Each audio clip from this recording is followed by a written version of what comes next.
Musisi Anang Hermansyah mengungkapkan perubahan perilaku Ashanty sejak Aurel Hermansyah menikah. Semua terungkap ketika Ashanty dan Anang kedatangan tamu Astrid dan Uya Kuya.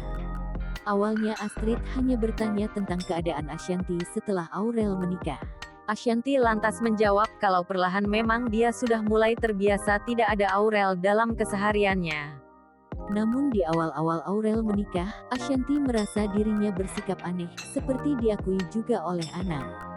Mendengar cerita Ashanty yang kehilangan kebersamaan dengan Aurel, Anang lantas menyebut hubungan Ashanty dengan Aurel terlewat dekat. Ashanty juga mengaku menahan diri untuk menghubungi Aurel karena putri sambungnya itu telah menikah, dan hanya bisa menunggu Aurel menghubunginya.